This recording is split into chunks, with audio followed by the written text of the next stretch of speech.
તો આગળ વાત કરીએ સુરતમાં મુખ્યમંત્રીની સાથેની બેઠક બાદ હવે તંત્ર એક્શનમાં આવ્યું છે। કલેક્ટર સાથે હીરા ઉદ્યોગકારોની બેઠક યોજાઈ। બેઠકમાં ડાયમંડ વર્કર યુનિયનના પ્રમુખ પણ હાજર રહ્યા। હીરા ઉદ્યોગને મદદરૂપ 3 મુદ્દાઓ પર ચર્ચાઓ થઈ છે।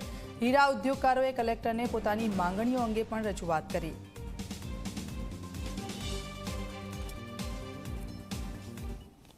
છેલ્લા 2 વર્ષથી જે રીતે ડાયમંડ ઉદ્યોગમાં મંદીનું વાતાવરણ જોવા મળી રહ્યું છે, ત્યારબાદ હીરા ઉદ્યોગકારો પણ કલેક્ટર કચેરી ખાતે અહીં મહત્વની બેઠક યોજી હતી। આપણી સાથે હીરા ઉદ્યોગકાર જોડાયા છે। જી સર, બેઠક કરી હતી, શું કહેશો? કલેક્ટર સાહેબે ડાયમંડ ઇન્ડસ્ટ્રીની અંદર જે મંદીનો માહોલ છે અને વર્કર યુનિયનની જે કાંઈ ડિમાન્ડો છે એની બાબતે બહુ ચિંતિત હતા અને આ પરિસ્થિતિમાં આપણે શું કરી શકીએ રત્ન કલાકારો માટે, એની માટે ચર્ચા વિચારણા માટેની આ મિટિંગ હતી। ખાસ તો 3 મુદ્દાઓ હતા।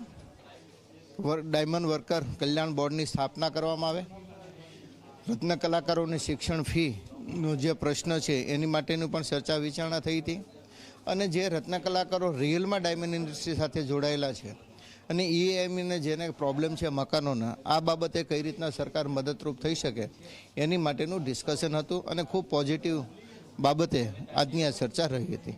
કલેક્ટરે શું જવાબ આપ્યો?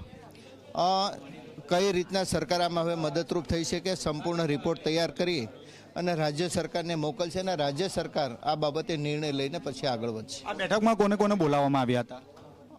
મને ગઈકાલે સૂચના હતી એ પ્રમાણે હું આવ્યો હતો અને ડાયમંડ વર્કર યુનિયનના પ્રતિનિધિ મંડળ અત્યારે ઉપસ્થિત હતા। તો આપે જે રીતે જોઈ તે રીતે 3 જેટલી જે માંગો છે તે મૂકવામાં આવી હતી।